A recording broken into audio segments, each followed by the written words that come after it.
dari kelompok 1. Sebagai diketahui, member anggota kami yaitu ada Andi, Cherry, Devi, Ayu, saya sendiri dan Ati. Di sini saya akan menjelaskan tentang pengantar pendidikan Pancasila. Yang pertama kita akan membahas menelusuri konsep dan agensi dari pendidikan Pancasila. Selanjutnya, ini munculnya berbagai permasalahan yang terdapat di Indonesia. Di Indonesia membuat terbentuknya nilai-nilai Pancasila dari dulu hingga sekarang. Yang pertama, itu terdapat dari masalah kesadaran kebajakan. Sebagaimana kita ketahui, banyak masyarakat Indonesia yang masih belum sadar akan untuk membayar pajak. Yang kedua, saya akan menjelaskan masalah korupsi. Indonesia marak dengan korupsi, di mana banyak pemerintah yang mengambil keuntungan dari negara, tapi tidak memanfaatkannya secara benar dan bijak. Yang ketiga, yaitu ada masalah lingkungan. Negara Indonesia ini dikenal sebagai negara paru-paru dunia, tetapi masyarakat Indonesia tidak bijak dalam memanfaatkannya karena banyak masyarakat Indonesia yang masih menebang buang secara liar dan membuang sampah sembarangan yang menyebabkan terjadinya bencana banjir bandang pada saat hujan deras. Terus yang keempat ini ada masalah disintegrasi bangsa. Sebagaimana diketahui, banyak daerah yang masih kurang mengerti tentang pemahaman otonomi daerah yang menyebabkan krisisnya atau terpecahnya rasa kesatuan dan persatuan terhadap NKRI. Dan selanjutnya itu ada masalah narkoba. Narkoba ini banyak dilakukan atau terjadi pada kalangan remaja. Terus yang kelima adalah masalah dekadensi.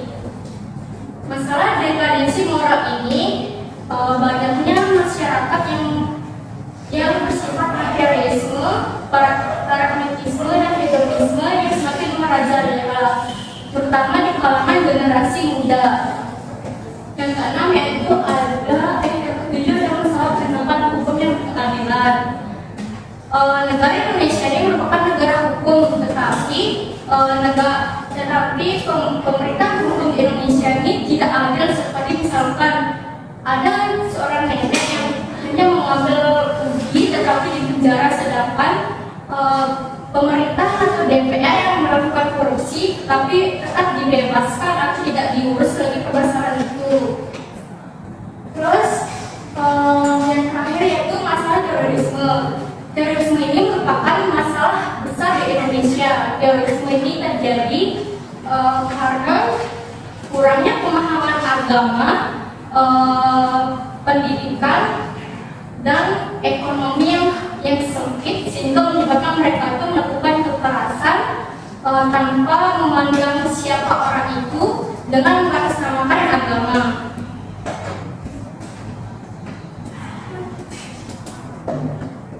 Selanjutnya, topik kedua yang akan saya bahas yaitu pengertian dan pentingnya serta alasan yang diperlukannya pendidikan Pancasila ini. Yang pertama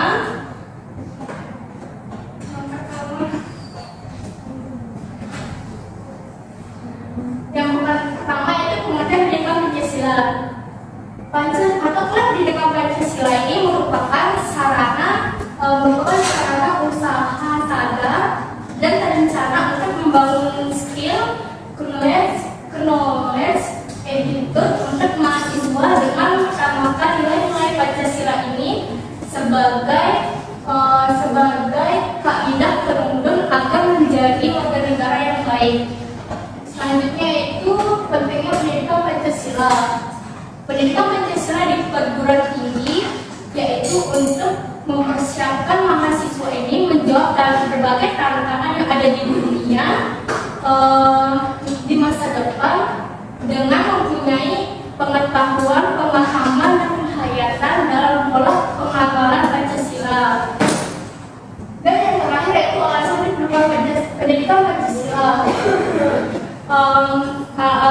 Pendidikan Pancasila diperlukan di perguruan tinggi agar masyarakat ini tidak tercatat dari akar budaya yang menjadi identitas suatu bangsa Indonesia, yang menjadikan bangsa pembeda antara bangsa Indonesia dengan bangsa lainnya. Di sini ada undang-undang yang terdapat untuk mengenai pendidikan Pancasila. Yang pertama itu ada SK Dirjen Dikti nomor 38 garing Dikti garing Minyak garing 2002 pasal 3 ayat 2. Selanjutnya surat edaran Direktorat Jenderal Pendidikan Perguruan Tinggi nomor 914 garing E garing T garing 2011 tanggal 30 Juni 2011. Yang ketiga Undang-Undang RI nomor 12 tahun 2012 pasal 2, dan yang terakhir yaitu Undang-Undang RI nomor 12 tahun 2012 pasal 35 ayat 2.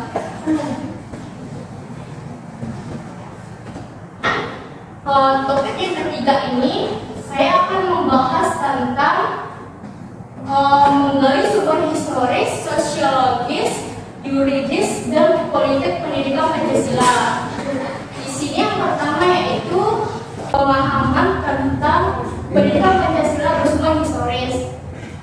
Pendidikan bersumber historis ini merupakan pendidikan yang mengajarkan bagaimana cara menghargai sejarah dan menjadikan sejarah itu sebagai pedoman hidupnya di masa depan, serta menjadi tolak ukur untuk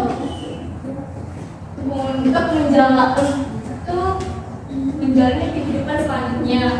Terus yang sosiologis ini, seperti yang kita ketahui, sosiologis ini merupakan interaksi antara manusia, di mana manusia ini merupakan individu yang tidak bisa hidup sendiri. Terus selanjutnya itu ada sumber yuridis, di mana yuridis ini merupakan tentang pendapat atau asumsi yang bersumber pada peraturan perundang-undangan dan hukum yang berlaku. Dan selanjutnya itu ada sumber politik. Pendidikan Pancasila ini adalah pendidikan yang berasal dari fenomena kehidupan politik bangsa Indonesia, di mana dia ini sebagai acuan untuk pendidikan Pancasila itu jadi politik. Terus selanjutnya saya akan menjelas tentang argumen tentang dinamika dan tantangan pendidikan Pancasila. Yang pertama ini ada dinamika.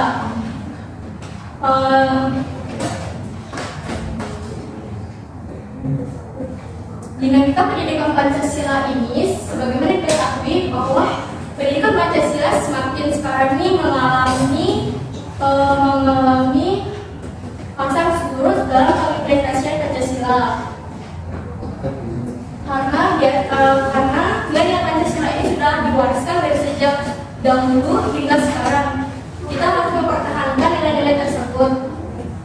Bentuk dan intensitasnya berbeda dari zaman ke zaman, seperti daripada masa awal kemerdekaan, masa Orde Lama, masa Orde Baru, dan masa Reformasi. Selanjutnya itu tantangan pendidikan Pancasila.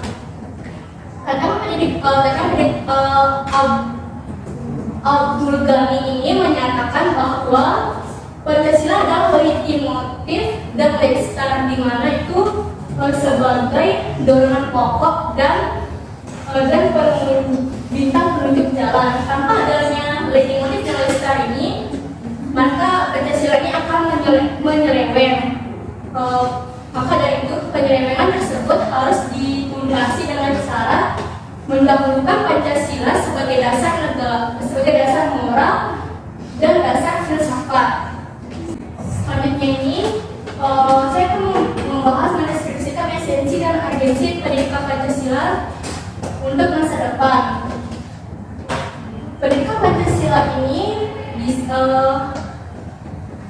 esensi dan urgensi pendidikan Pancasila untuk masa depan ini terdapat pada pasal 35 ayat 3 Undang-Undang Republik Indonesia nomor 12 tahun 2012 tentang pendidikan tinggi. Pendidikan Pancasila adalah pendidikan untuk memberikan pemahaman dan penghayatan bagi mahasiswa untuk menjadikan ideologi bangsa Indonesia.